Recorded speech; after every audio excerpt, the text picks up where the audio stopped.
Bueno, buenas tardes a todos. ¿Se escucha bien? ¿Está fuerte? Bien. Perfecto.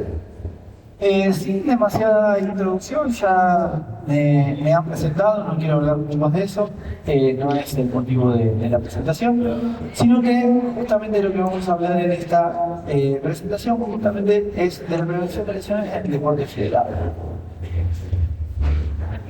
Cuando nosotros pensamos en prevención, ¿sí? Una de las primeras cuestiones que nos tenemos que plantear es ¿para qué evaluamos? O sea, cuando nosotros pensamos en una estrategia preventiva de nuestros deportistas, siempre tenemos que partir de un dato, ¿sí? Un dato sólido que nos permita tomar acciones en consecuencia. Entonces, la palabra prevención ha cambiado muchos matices, ¿sí? Semánticamente se ha cuestionado últimamente si es lo correcto hablar de prevención, porque no sabemos si realmente, tomando alguna medida de acción, podemos hacer que lo que pueda suceder, suceda o no. Entonces, la utilización del dato en ese sentido es sumamente importante para nosotros poder tener una base sólida de donde agarrarnos, de donde comenzar a plantear estrategias preventivas. Entonces, a partir de ahí, esa primera pregunta que nos hacemos del ¿para qué? La pensamos en función de evaluaciones deportivas. Digo, cuando nosotros tenemos un deportista enfrente, ustedes seguramente hagan una evaluación para saber en qué condición de rendimiento está para poder planificar de ahí en adelante. Y en ese sentido, cuando nosotros hablamos de prevención, hacemos exactamente lo mismo. Y de hecho, que me gusta un poco cuando hablamos de la presentación de la mirada integral. Porque en realidad, en el tiempo y por una cuestión de profesiones, se ha hecho una gran diferencia entre el profe y el kinesiólogo. Y la realidad es que hay una zona gris, o como me gusta llamarlo, una zona verde, en donde tenemos que trabajar en conjunto. Y si me apuran un poquito, les diría que la parte preventiva en deportistas sanos es más de ustedes que de nosotros. Entonces, las líneas de acción que tenemos que tomar en ese sentido siempre van a ser en conjunto. ¿Por qué? Porque justamente cuando evaluamos para realizar líneas de acción en función de esas evaluaciones, hablamos de prevención de lesiones, quizás más desde ese contexto de los kinesiólogos. Hablamos de optimización de cualidades físicas como un término intermedio que puede usar cualquiera de los dos. Y disminución de factores de riesgo. Pero en definitiva, si nosotros contextualizamos lo que hacemos cuando evaluamos y utilizamos y realizamos esas estrategias, hacemos lo mismo. ¿Sí? Las medidas, ¿sí? Los programas preventivos que vamos a usar son los mismos que ustedes utilicen para mejorar el rendimiento, que al mejorar el rendimiento y mejorar las cualidades físicas van a disminuir los factores de riesgo. Entonces, cuando hablamos justamente de prevención, tenemos que hablar de prevención como optimización, como mitigación o disminución de factores de riesgo. Estamos hablando de lo mismo. Entonces, si definimos la palabra prevención, justamente vamos a definirla como una acción y efecto de evitar un evento que no queremos que suceda, anticiparnos a los hechos para justamente intentar que eso no suceda, o bien, como decimos, tratar de mitigar esos factores de riesgo. Entonces siempre la pregunta que terminamos diciendo es lo que hablábamos al principio. ¿Podemos predecir que algo no suceda? Y la realidad es que, para mí, y me hago cargo de lo que digo, no. Por un montón de motivos, ¿no? Que los fuimos desarrollando recién. Pero la realidad es que no. Entonces, todo lo que pensemos y desarrollemos de acá en adelante, vamos a pensarlo como la última opción de lo que planteamos en las evaluaciones deportivas, que básicamente va a ser la disminución de los factores de riesgo, que, como decíamos antes, va a ir de la mano con la optimización del rendimiento. ¿Sí? Eso hay sobrada evidencia que así lo demuestra. Entonces, en ese contexto, a mí me gusta tener un modelo súper simple que nosotros utilizamos para todo este mundo de la prevención de lesiones. ¿Qué consta de 4 instancias? La primera, que es establecer la magnitud de la lesión en el deporte. Y ahora vamos a desarrollar y profundizar un poquito más de eso, porque es donde me parece que hay más ruido en relación a lo que nosotros esperamos de lo que hacemos. La segunda, que es analizar las causas y los mecanismos de lesión, o sea, el por qué sucede, cuándo sucede. Una tercera, que es obviamente en función de ese análisis que nosotros hacemos, una intervención, o sea, realizar una medida preventiva para poder tratar de mejorar eso que evaluamos. Y por último, reevaluar esa condición para ver qué fue lo que pasó en relación a la intervención que hicimos. O sea, vamos a medir la eficacia de ese programa que planteamos.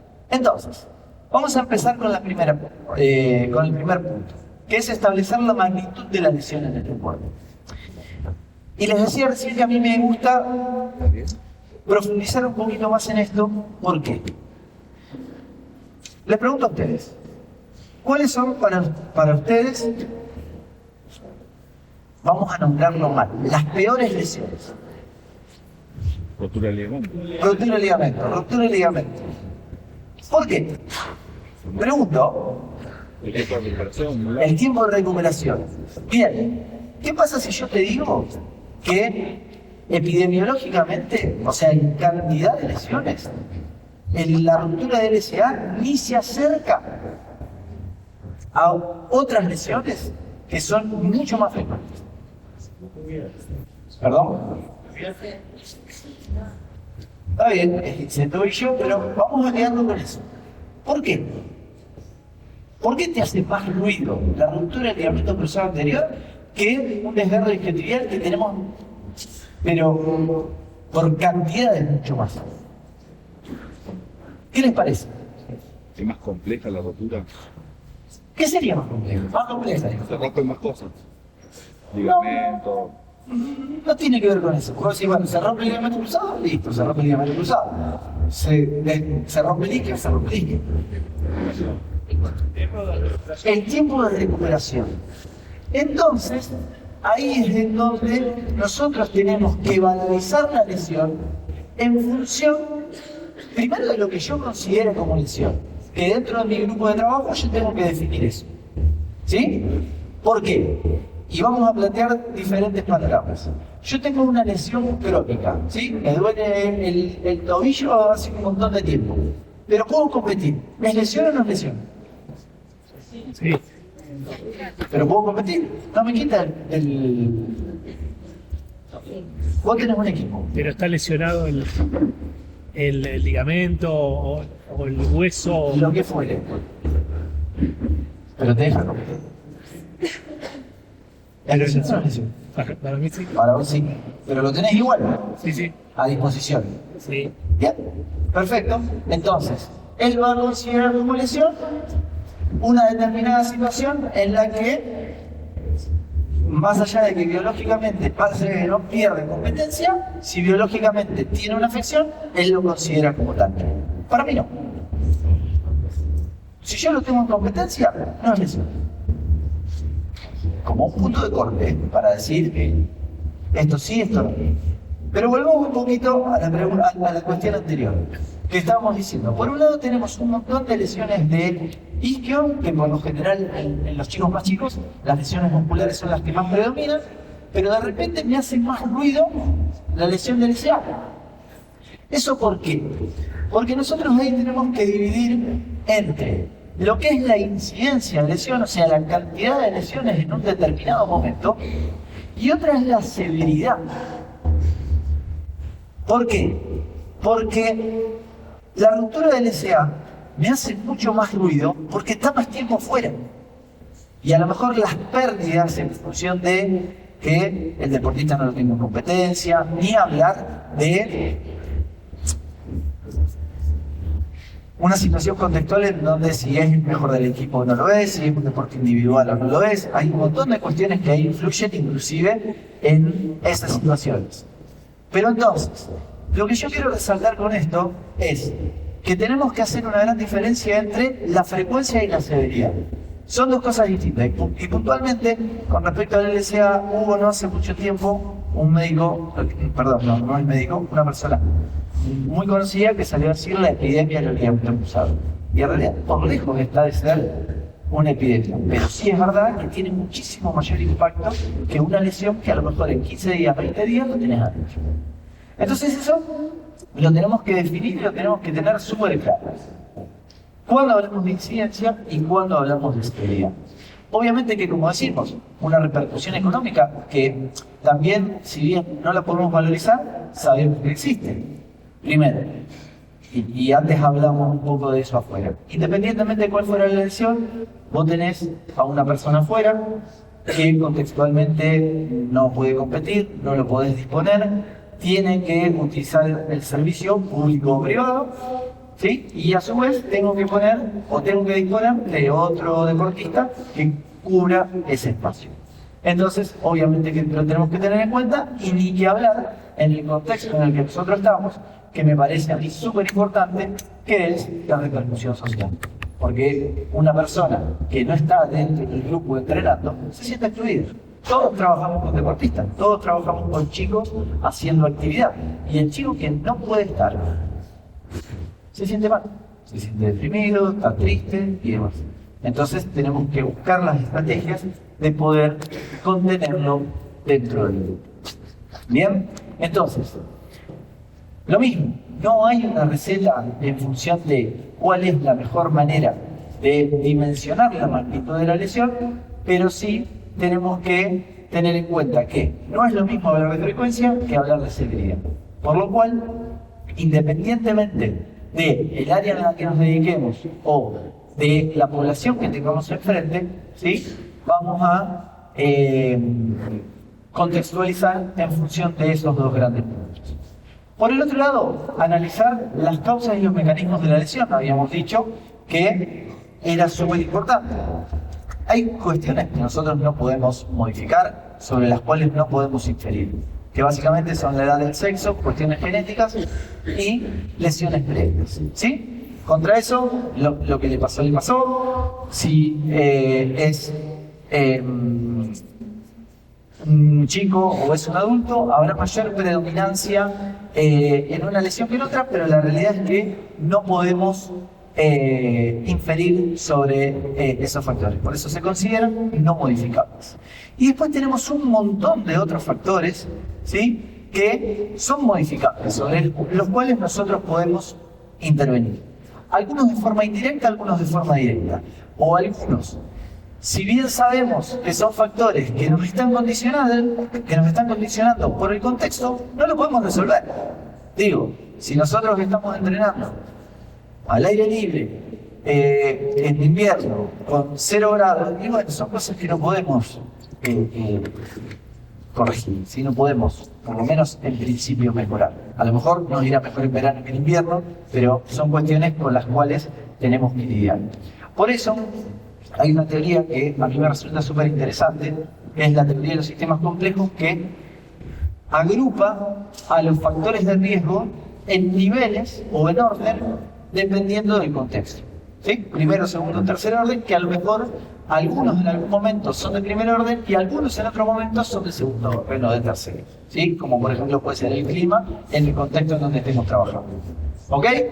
O a lo mejor contextualizado, no es lo mismo a lo mejor las lesiones que pueden llegar a surgir en momentos de competencia o las lesiones que pueden llegar a surgir en momentos de entrenamiento. Sabemos que en instancias de competencia las lesiones son mucho mayores, ¿sí? Por una cuestión emocional, por una cuestión contextual y demás.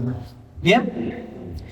Y a su vez los factores modificables los vamos a dividir en intrínsecos y en extrínsecos. Los extrínsecos son todos aquellos que, como decíamos recién, dependen del contexto en donde nosotros estemos desempeñando ese deporte. Y por el otro lado, los intrínsecos, que ahí sí es donde yo me quiero detener porque es lo que nosotros directamente, en lo que nosotros directamente podemos inferir. Que son la fuerza muscular, el control motor o se le suele llamar propiocepción, fatiga, por sobre todas las cosas, con lo que es el control de cargas. Obviamente que después todo lo que es análisis biomecánico, la hiperlaxitud, que por ahí se puede contrarrestar con la fuerza muscular, estrategias de descanso, recuperación, ¿sí? Nutrición y alimentación, que no nos vamos a meter en eso, pero sí podemos tener una noción general de qué es lo que mejor le hace en determinadas situaciones, ¿sí? Y obviamente el manejo de las emociones, que posterior a mi charla va a estar Marcelo, que va a hablar sobradamente de eso, ¿sí? Así que también les recomiendo que no se la pierdan. Entonces, después de definir los factores de riesgo, la pregunta sería, ¿qué evaluamos? ¿Cuáles son los valores o los datos que nosotros necesitamos o no son de relevancia para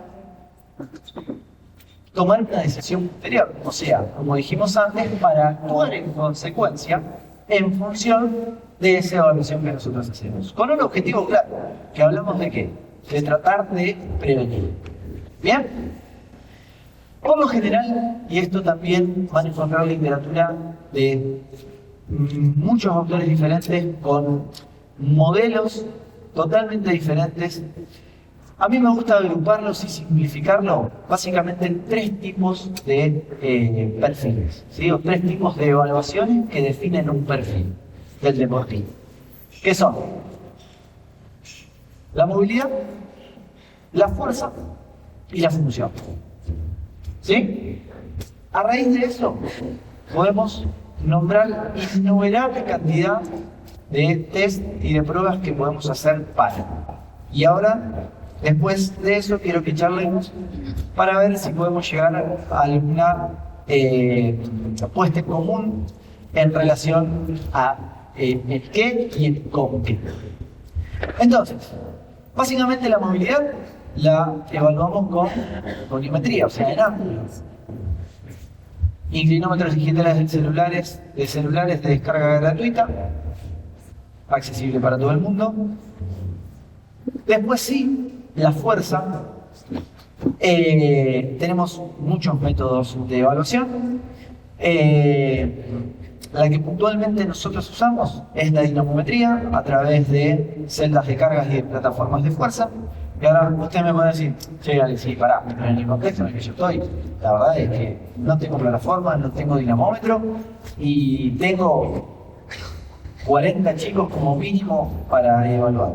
¿Qué hago? Bueno, tranquilo, que nosotros los elementos no hace mucho que los tenemos. Y la realidad es que test de fuerza, ¿sí? Pruebas DRM. Todos conocen, pueden hacer y son predictores de determinado grupo de lesiones. ¿Bien?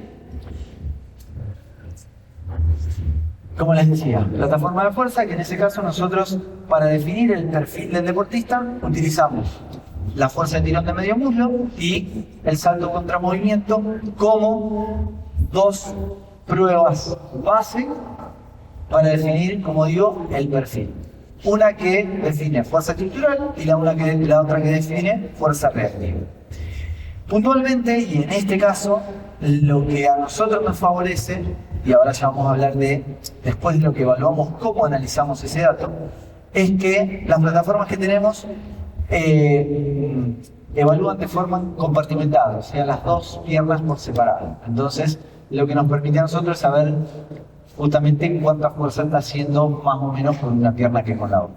Que a nosotros, en el perfil, no de rendimiento, sino de identificación de factores de riesgo, nos sirve para justamente cuantificar esa asimetría y si está en el nivel de riesgo o no. Y como les decía, función. Función, hay miles de pruebas. El FMS es una que me parece que es un paquetito bastante cerrado que sirve para evaluar al deportista en su conjunto. Se habló durante mucho tiempo si el FMS podía predecir o no algún tipo de lesión. La realidad es que no, pero sí nos da un perfil del deportista que estamos evaluando. Es sensible a todas las edades y lo bueno es que es rápido de hacer, ¿sí? Y con muy poco lo podemos hacer. Obviamente que si después pensamos en el paquete cerrado, vendido y demás, sí, estamos hablando de otra cosa. Pero la realidad es que todo lo que es información, accesibilidad, cómo se hacen los test, cómo se miden y cómo se puntúa, eso es muy fácil de encontrar y está disponible en internet de manera gratuita y se puede hacer. Y si no, como digo, no tenemos tecnología, no pasa nada. ¿Por qué? Porque como decía antes, teníamos un montón de pruebas funcionales que a simple vista nos pueden determinar el patrón motor de movimiento y cuestiones que nos pueden identificar algunos factores de riesgo. Ejemplo, vení. El SLS, ¿sí? Que es la sentadilla a una pierna, sentadilla monopodal, nos sirve para analizar y evaluar el patrón de triple flexión y triple extensión. ¿Bien? Entonces, yo le voy a pedir a él que se ponga las manos en la cintura, que levante una pierna y que trate de bajar cualquiera de las dos. Bien, y que suba. Bien, entonces, tan simple como eso, yo que puedo evaluar cómo se comporta el tobillo, si se mueve para adentro o para afuera, qué es lo que sucede con la rodilla cuando baja, ¿sí? Y podemos ver a simple vista cómo después de un determinado ángulo de movimiento, la rodilla le hace esto y se le va para adentro. O se le inclina el tronco para adelante o para el costado. Bueno, esos son todos detalles cualitativos que nosotros podemos tener en cuenta para identificar los patrones de movimiento. Y que eso posteriormente nos defina un factor de riesgo. Entonces, a simple vista, ¿qué es lo que yo puedo decir de él? Que tiene un valgo dinámico de rodilla, la rodilla se le va para adentro, ¿sí? Y un valgo dinámico de tobillo. El tobillo se le mueve y se le cae para adentro cuando baja. Eso puede traer como consecuencia mayor riesgo de lesión de rodilla, de lesión de tobillo, de lesión de isquiotibial. Estamos hablando de nuestra queja, ¿no? No pasa nada. De hecho, estamos hablando de mi general. Estamos dramatizando. Y después, tendinopatía del tendón rotuliano y tendinopatía de Aquiles. ¿Sí? A ver, son predictores de lo mismo que veníamos diciendo. Si no, tendríamos que estar todos rotos. La realidad es que no es así. Por eso digo que es un test quali que mide control motor o patrón de movimiento, pero que nos es de utilidad para poder identificar conjuntamente con los de movilidad o con los de fuerza y con los de fuerza un conjunto. ¿Ok? Gracias. Bien. Qué complicado. Entonces, la pregunta es, a partir de eso, ¿qué hacemos? ¿No? Porque hoy día también está súper de moda hablar del dato, del Big Data, de que me da esto, que me da aquello, que los celulares, que la foto, que mido. La pregunta es, ¿qué hago después con ese dato? ¿Cuándo es bueno y cuándo es malo? ¿Cuándo está bien y cuándo está mal? ¿Por qué? Porque si yo pienso puntualmente en él, digo, te echo pelota. La realidad es que no, capaz que para lo que él hace, en el contexto en el que él lo hace, está perfecto. Entonces, lo más importante es que nosotros podamos contextualizar un programa preventivo en términos de qué. Primero, de la población objetivo. ¿Sí? Tengo un grupo de deportistas, estoy a cargo de un plantel. ¿Cuántos días a la semana lo tengo? Lo tengo todos los días, lo tengo 3 veces por semana, lo tengo 2 veces por semana. ¿Cuánto tiempo los tengo? Los tengo 3 horas, los tengo 2 horas, los tengo 1 hora, los tengo 40 minutos y ya se me escapan. Los tengo, pero comparto el espacio con otras disciplinas. ¿Ok? Entonces, eso obviamente que lo tenemos que tener en cuenta. Seleccionar los ejercicios preventivos acorde a esos datos que nosotros obtenemos, que, insisto, no siempre la tecnología es la mejor opción para una determinada circunstancia. Digo, no necesito una máquina isocinética para identificar cómo se encuentra él, su patrón motor o su fuerza. ¿Sí? Al contrario, muchas veces con 1 centímetro y con la cámara del celular o con aplicaciones gratuitas, puedo tener un dato objetivo que me permita a mí tomar una decisión en función de eso. Pero lo importante es saber qué es lo que estoy midiendo y para qué lo estoy midiendo. ¿Sí? Digo, en mi caso puntual, utilizo en jugadores de fútbol menores, básicamente inferiores, triple salto. ¿Sí? Lineal. Fin. ¿Y qué necesito? 1 centímetro. Y 2 conos. Nada más. ¿Y tengo posibilidad de utilizar otra tecnología? Sí. Pero no me dan más información. Sí, a lo mejor después tengo un montón de datos que, ¿para qué me sirven? Para nada, porque no los uso. Prefiero la distancia de un triple salto, que me resulta más significativa que a lo mejor toda una batería de evaluaciones. Entonces, lo importante es saber qué es lo que quiero medir, qué dato voy a obtener y cómo voy a actuar en consecuencia con ese dato que obtengo. Como decíamos antes, terminar los recursos humanos y materiales, porque de repente el contexto en el que estoy no me lo permite, y ahora ya vamos a hablar de eso puntualmente, porque también si quiero realizar prevención no necesito mucho. Definir costos, que les digo puede ser 0, porque no necesito nada más que el trabajo con el propio cuerpo. Y sí me parece súper importante esto, en función del valor del dato, indicar o precisar indicadores de resultado. Que yo diga, esto es más una cuestión personal, ¿no? Digo, ejemplo, yo quiero medir la fuerza, no tengo ningún dispositivo tecnológico. ¿Cómo lo mido? ¿Cómo lo hago? Repeticiones. RM. ¿Listo? Perfecto. Tomamos RM. Hago una planificación en función de ese RM que usted dio. Planifico en una cronología de, si es un entrenamiento de fuerza, 3 meses. ¿Sí? Como para tener datos significativos. ¿Y qué es lo que tengo que hacer? Volver a evaluar con ese mismo test. Que muchas veces, aunque parezca obvio, no lo es.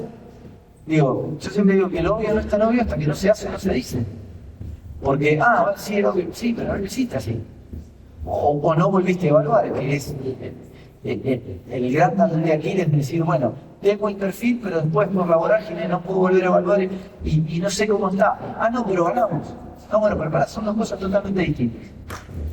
Una cosa es que a nosotros nos vaya bien en el resultado deportivo y otra cosa es que nosotros podamos cumplir con los objetivos que nos proponemos desde el punto de vista físico o preventivo. ¿Está? Entonces, si yo diseño una estrategia preventiva, lo que tengo que evaluar, ¿qué es? ¿Qué pasó con los lesionados? ¿Fueron más, fueron menos? Y después, más específico, dependiendo de las evaluaciones que haya hecho, volver a evaluarlo para ver qué pasó puntualmente con esas evaluaciones. ¿Ok?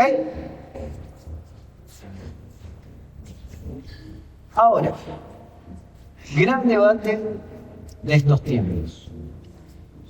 Cuando planifico programas preventivos, ¿grupal o individual? Las 2 cosas. No se la jueguen. Yo te lo pregunto, en la situación ideal, Individual. tenés todo. Así, Individual. de repente viene alguien y te contratan y te dicen, tengo de todo lo que vos quieras, yo te lo doy. Pero no se me tiene que lesionar nadie. Individual. Bien. ¿Alguien más opina otra cosa? La pregunta es concreta. Estrategias preventivas, grupales o individuales. Digo, armo una planificación grupal y la ejecuto en mi grupo. Ajá, ¿por qué? Situación ideal. Situación ideal. Porque no importa el contexto. Grupal, ahí me gusta, porque vamos a generar un debate. ¿Cómo?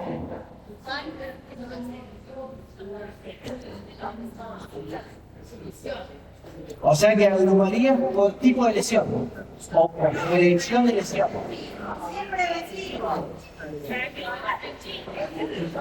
Me encanta. Entonces,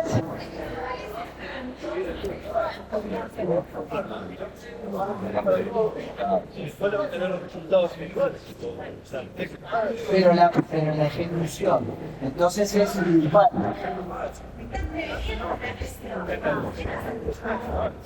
Pero no te la jugás, grupal individual. Individual. Grupal. Bien. Oh, bien. A ver, vamos. ¿Por qué?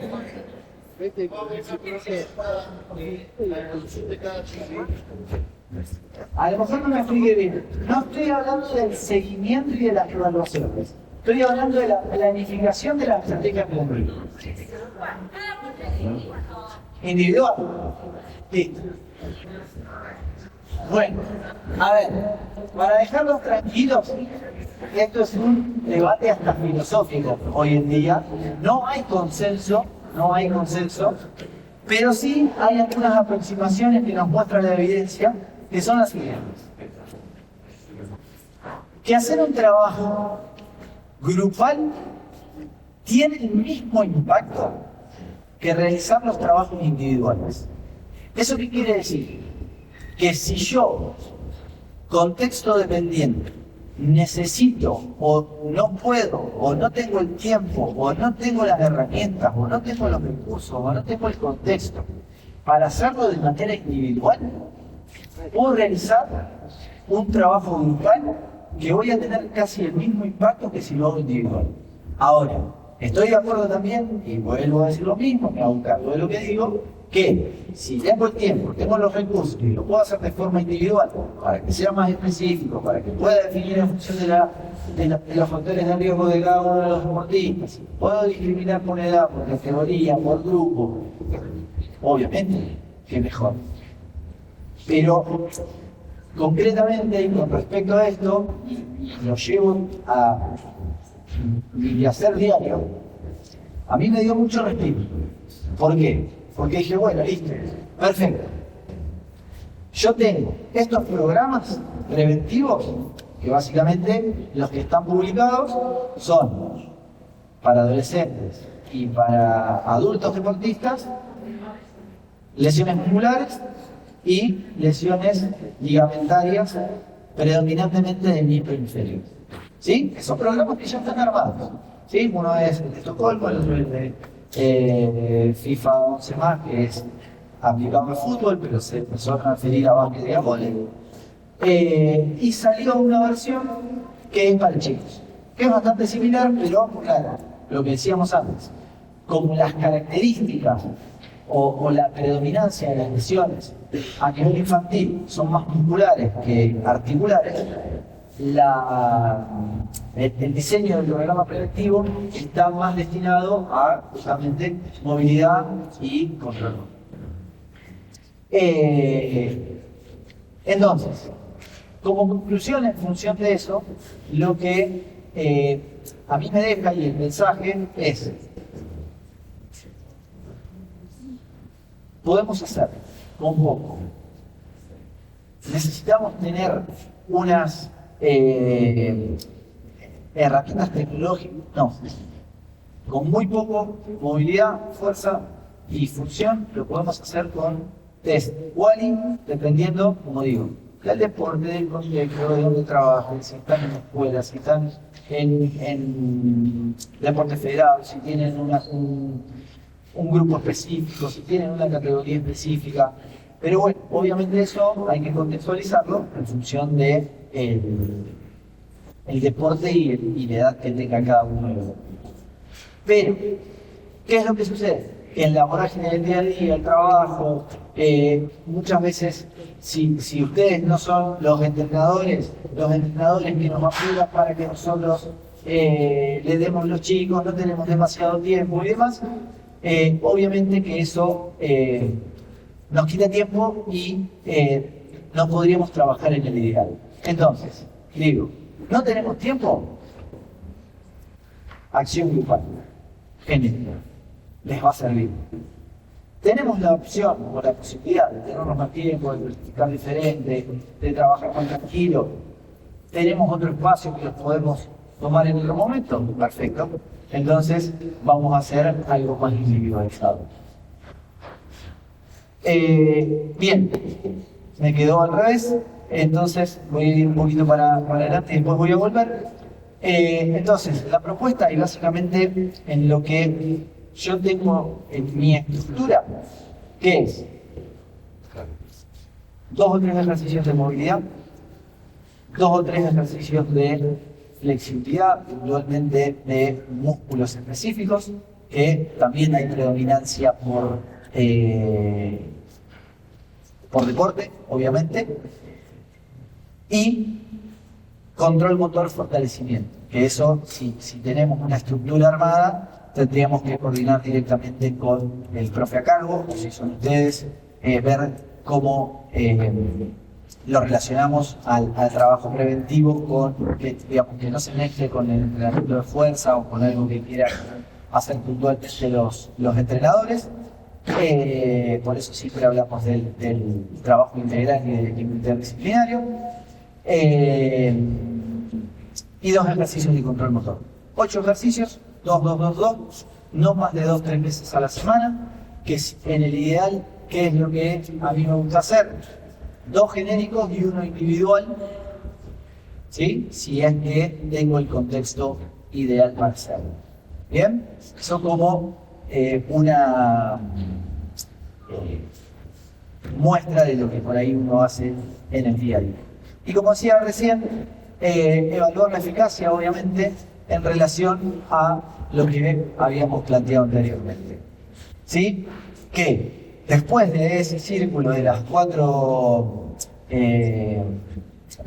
puntos de una estrategia preventiva, yo defino las lesiones, analizo cuáles son las causas, intervengo en función de lo que evalué y de lo que analicé y mido exactamente de la misma forma que medí al principio para poder tener dato objetivo y comparable y poder saber si lo que estoy haciendo va por un buen curso, si tengo que cambiar, si tengo que adaptar o si voy a seguir igual. ¿Sí? Y lo que decíamos antes, entonces, recordemos que esa lesión primero afecta a un deportista, a un chico, a un adolescente, y que eso consecuentemente trae una cascada de consecuencias que pueden llegar inclusive hasta órdenes mucho más superiores, ¿sí? Entonces, quizás como mensaje final y pensando en lo que uno hace y quizás con un modelo, con una mirada más altruista de las cosas, es lo que yo quiero es que el chico no se lesione. Yo quiero que el chico, el jugador, el deportista esté entrenando, esté compitiendo y si no le toca jugar, esté a la par del resto. Y si está lesionado, voy a tratar de hacer lo más que pueda a la par del resto para que no se sienta excluido, ¿sí? Pero el mensaje es: nuestro sistema de salud está pensado para curar, no para prevenir, ¿sí? Es un sistema netamente curativo. A nosotros, los pacientes, justamente nos llegan cuando los deportistas se lesionan. ¿Sí? No antes. Porque nadie está dispuesto a decir, bueno, voy a ver qué puedo hacer para no. ¿Sí? Que es un poco lo que nosotros queremos educar, lo que nosotros queremos buscar. ¿Sí? Que cuando nosotros tengamos al alumno en la clase de educación física, cuando lo tengamos en el club, cuando lo tengamos en la escuela, es tratar de educar para que se mueva. Para que se mueva, intentemos que se mueva lo mejor posible. ¿Sí? Suena utópico, ¿no? Porque no les voy a decir, no les voy a hablar a ustedes la realidad de la escuela, ¿no? Pero sí, no sé, es mi ideal. Entonces, muchas de todas estas estrategias preventivas pueden ser aplicables a cualquier nivel, en cualquier ámbito. Y como les decía, y para cerrar, si yo tengo un chico que se mueve, si yo tengo un chico que hace deporte, y obviamente que no está lesionado y que esté lo mejor posible, ¿sí? Es un chico más que lo vamos a tener en un club, en una escuela, haciendo actividad y no en otro lado. Entonces, en definitiva,